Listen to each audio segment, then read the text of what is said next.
کہ اہل بیت اطہار کے مزارات پہ ظلم کے پہاڑ اٹھائے اور وہ بھی وہابی تکفیری دہشت گردوں نے یہ زیادہ نہ صرف تشیع ہے. ابھی چند جملے عرض کروں گا. نہ صرف انہوں نے اہل بیت کے 4 ائمہ اربعہ تشیع جو وہاں پر ہیں، ہمارے دوسرے امام، ہمارے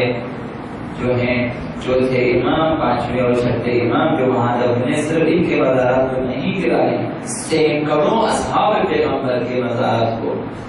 زمین پوچھ کر دیا، خواب میں ملا دیا انہیں، اور امہات المؤمنین کے مزارات کو وہاں پہ شہید کیے ہیں، فرزندان پیغمبر کے قبور کو وہاں شہید کیے ہیں. چند کے نام میں لے لوں گا، باقی تاریخ اس کی بہت طویل ہے.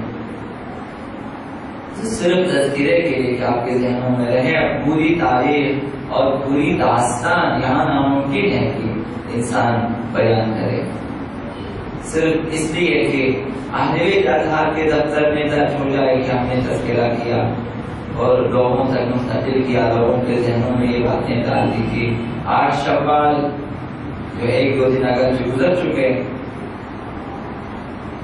ضرورت اس بات کی تھی. اور نہ صرف یہاں مکتب تشیع والے نادان ہیں، اہل سنت کے دل بھی یہی مسائل ہیں کہ ان کے بھی تمام مزارات ڈال دیے ہیں وہاں پہ، جن کے یہ لوگ احترام کے قائل تھے، ان کی زیارتوں کے لیے جاتے. اب بھی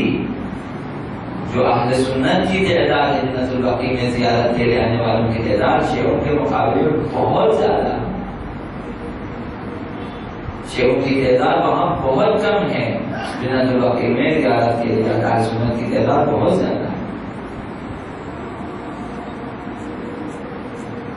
تو وہ بھی ابھی آپ انشاءاللہ العزیز میڈیا سے آشنا ہیں جو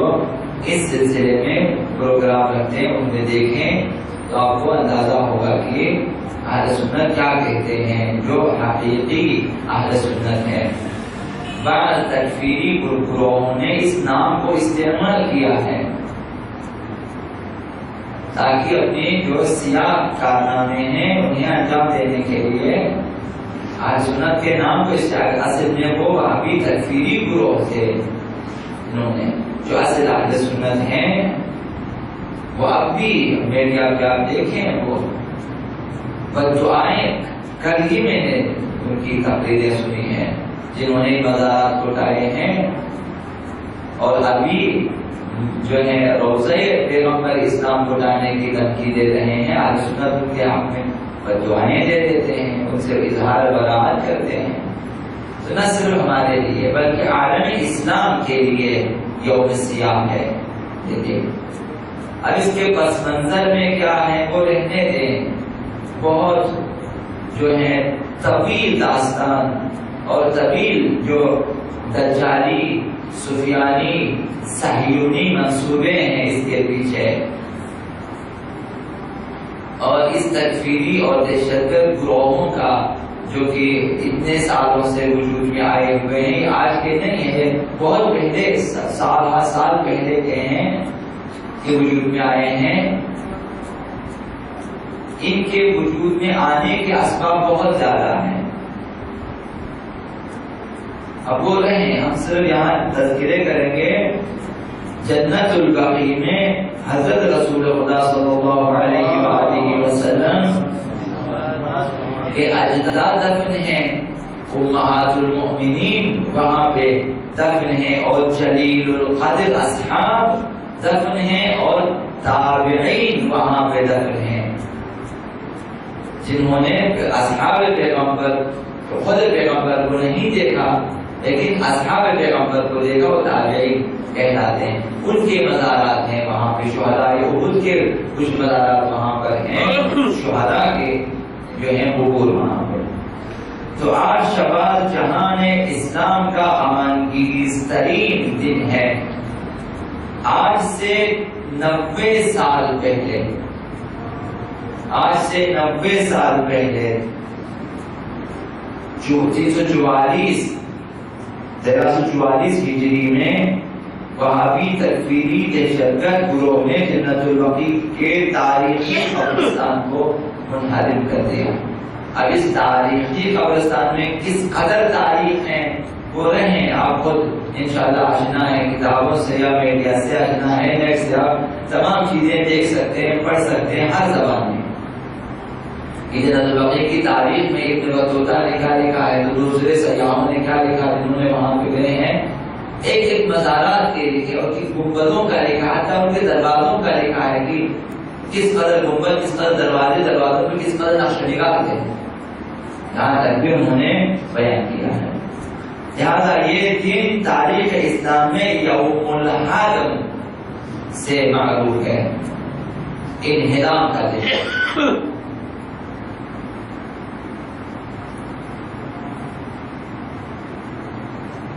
جدہ کے معروف عرب کالم نویس نے لکھا ہے، منال حمیدان، یہ لکھتا ہے کہ بقیع میں پیغمبر اسلام کے بہترین اصحاب دفن ہیں۔ ان کا کہنا ہے یہاں 10,000 سے زائد اصحاب دفن ہیں، جن میں اہل بیت، امہات المؤمنین، فرزندان پیغمبر اسلام کے چچا عباس بن عبد المطلب اور ان کی پھوپھی صفیہ بنت عبد المطلب اور پیغمبر اسلام کے نواسے حسن بن علی یہاں رہے ہیں، یہ اس کا کہنا ہے۔ حجاج بیت اللہ روضہ رسول کی زیارت اور مسجد نبوی میں نماز کے بعد ائمہ بقیع اور اصحاب بقیع کی زیارت کے لیے وہاں حاضر ہو جاتے ہیں۔ خود پیغمبر اسلام نے یہاں جو بقیع کے جو قبور ہیں، جو لوگ مدفون ہیں، پیغمبر اسلام نے ان کی زیارت کی ہے، جو زمانے میں تھا پیغمبر اسلام کے زمانے میں، اور پیغمبر اسلام نے خود ان کے لیے دعا کی ہے۔ اب اس کے باوجود بھی دائیں ہیں، حقائق بہت تلخ ہیں، اور اس وقت مناسب نہیں ہے کہ آپ تلخ ترین حقائق کو یہاں بیان کریں، شاید نامناسب ہے کہ یہ گروہ جنہوں نے ایک مملکت پہ قبضہ کیا اور اسے اسلام کی سب سے بڑی مملکت کا نام دیا، اور آج آپ دیکھ رہے ہیں کہ یہی مملکت اس کے ساتھ کچھ دوسرے چھوٹے ممالک عرب اب تمام تر فلسطینیوں کے قتل عام کے لیے یہ لوگ فنڈنگ کرتے ہیں۔ شام میں مسلمانوں کے قتل عام کے لیے، بحرین میں مسلمانوں کے قتل عام کے لیے یہ لوگ اپنی فوج، اپنے کمانڈوز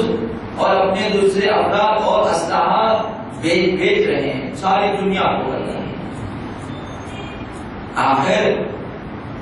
سوال کریں کہ آخر یہ کیسے مسلمان ہیں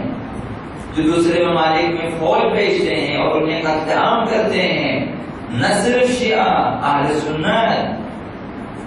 سنت کے مختلف گروہوں سے تعلق رکھنے والے افراد کثیر تعداد میں وہ بھی آباد ہیں۔ شام میں شیعوں کی تعداد کتنی ہے؟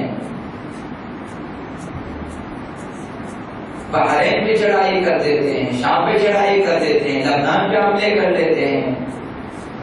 اور یہ اعلان کہ شام پہ مغربی ممالک صہیونی فوج اور انگلستان کی فوج اور امریکی فوج حملہ کرے، تمام تر اخراجات ہم دیں گے، یہی سن ہماری اعلان ہے۔ یعنی اب بھی لوگ سوچتے ہیں کہ وہاں مسلمان ہیں اور اسلامی نظام ہے، ممکن ہے وہاں رہنے والے مسلمان ہوں، لیکن وہ جو انتظامیہ ہے وہ اس کے اسلام میں شک ہے، وہ تمام تر ان کے پروگرام صہیونزم کے لیے ہے، مغربی نظام کے لیے ہے، اور آج بھی ان کے شانہ بشانہ چل رہے ہیں۔ حقائق اس طرح سے ہیں۔ اب وہ اس قدر حقائق ہیں کہ آپ بیان نہیں کر سکتے، اور عام محفلوں میں آپ سنیں، آپ کو تحقیق کرنی ہوتی ہے، آپ کو بہت گہرائی سے سوچنا ہوتا ہے، اتنے سالوں سے مسلمانوں کو جنہوں نے دھوکہ دیا تاکہ یہ لوگ غفلت میں رہیں اور وہ اپنا کام کریں۔ بغداد پہ حملہ کیا، کربلا پہ، نجف پہ حملے ہوئے، اور اسی طرح سعودی عرب میں مدینہ پہ، مکہ پہ حملے ہوتے رہے، ایک تاریخ ہے، لیکن پھر بھی ان کو مسلمان کہتے رہے، ان کو مسلمان کہتے رہے، اور اب بھی بہت سارے آنکھیں بند کرتے کہ ہم ضرور کو بولا، جب وہ عید کریں ہم عید منائیں گے، ہم روزہ رکھیں گے، جب وہ بولیں گے کھولیں گے، ہمارے کس طرح سے یہ قبرستان جو جنت البقیع ہم کہتے ہیں، اس کو بقیع الغرقد کہتے ہیں عربی زبان میں۔ بقیع مختلف درختوں کا وسیع باغ ہو تو اس کو کہتے ہیں بقیع، اور غرقد مخصوص قسم کا درخت ہوتا تھا اس کے زمانے میں، اسی جنت البقیع میں۔ ابھی تو درختوں کا نام نشان نہیں ہے، اس زمانے میں بہت زیادہ درخت ہوتے تھے، جس کی وجہ سے بقیع الغرقد کہتے ہیں، غرقد والے درخت جہاں زیادہ ہیں۔ جنت البقیع کے چاروں طرف لوگوں کے گھر تھے، جن میں ایک گھر حضرت عقیل کا بھی تھا۔ حضرت عقیل کا بھی ایک گھر تھا جسے دار عقیل کہا جاتا تھا۔ اہل بیت رسول کے مرحومین جو لوگ خاندان پیغمبر سے فوت ہو جاتے تھے دار عقیل میں ہوتے تھے، اس لیے دار عقیل مقبرہ بنی ہاشم کہا جاتا ہے۔ بڑے وسیع علاقے جو ہیں جگہوں پہ کے گھر ہوتے تھے، تو اس گھر میں خالی جگہوں پہ دفنا دیا کرتے تھے اہل بیت کے مرحومین کو، تو مقبرہ بنی ہاشم کہلایا دار عقیل کو، جو عقیل کا گھر تھا۔ تو رفتہ رفتہ جو ہیں پورے باغ سے درخت کٹتے گئے، قبرستان میں شامل ہوتے درختوں کو کاٹا لوگوں نے۔ تو مقبرہ بنی ہاشم حضرت عقیل کی ملکیت ہے، جہاں ائمہ اطہار دفن ہیں، جنہیں ان تکفیری گروہوں نے خراب کر دیا۔ دار عقیل وہیں جہاں پر بھی آپ جالے لگے ہوئے ہیں، یعنی ائمہ اطہار کے لیے اندر خصوصی طور پہ باؤنڈری لگا دی ہے کہ اس کے اندر نہ جائیں، باقی میں باقی مزارات پہ جائیں، لیکن ان کے اندر آپ نہیں جا سکتے۔ وہاں پہ الگ سے انہوں نے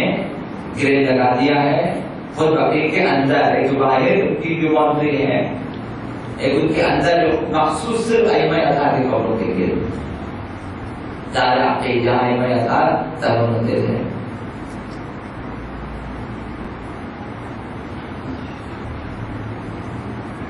لہذا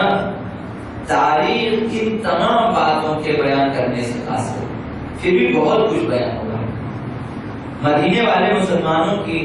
آمد سے پہلے، مدینے والے جب تک مسلمانوں ہجرت کر کے نہیں آئے، اور مسلمانوں کی آمد سے پہلے مردوں کو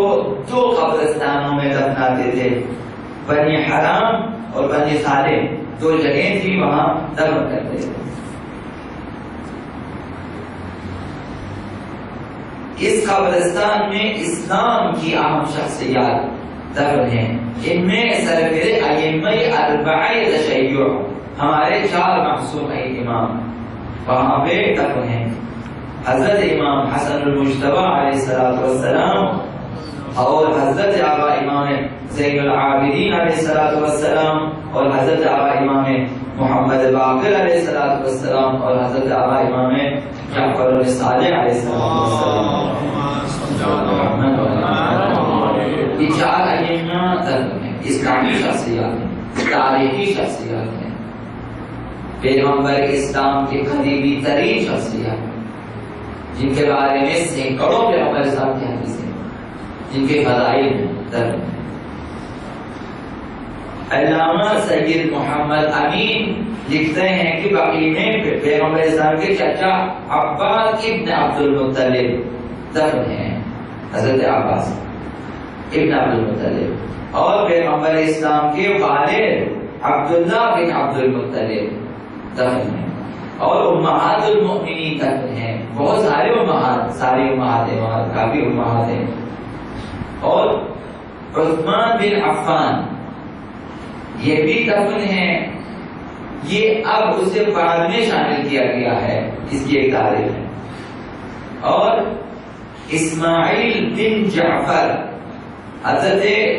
امام صلی اللہ علیہ وسلم کے فرزند دفن ہیں، اور مالکی پیشوا امام ابو عبداللہ مالک بن انس وہ بھی دفن ہیں، جن کی قبور کو بھی انہی گروہ نے خراب کر دیا۔ اب وہ جو خلیفہ سوم ہیں عثمان بن عفان جب قتل ہوئے تو اس زمانے کے مسلمانوں نے چونکہ بلوا کیا ان کے اوپر تو قتل ہوئے، اس قتل میں جب انہیں بقیع میں لانے کی کوشش کی تو مسلمانوں نے دفن نہ دیا، تو بقیع سے متصل باہر مشرقی حصے میں حشر کوکب نامی ایک جگہ ہے، یہ ایک عیسائی کا نام ہے، اس کی جگہ تھی،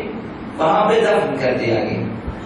اب جب معاویہ کے زمانے میں مروان جو ہے مدینے کا والی بنا، گورنر، اس نے حشر کوکب اور بقیع کے درمیان دیوار تھی باؤنڈری، اس کو گرا دیا، گرا کر اس قبر کو بھی اس میں شامل کر دیا، اور قبر کا جو پتھر ہے اس کے اوپر ابھی بھی جو رکھا ہوا پتھر ہے بہت متبرک پتھر ہے۔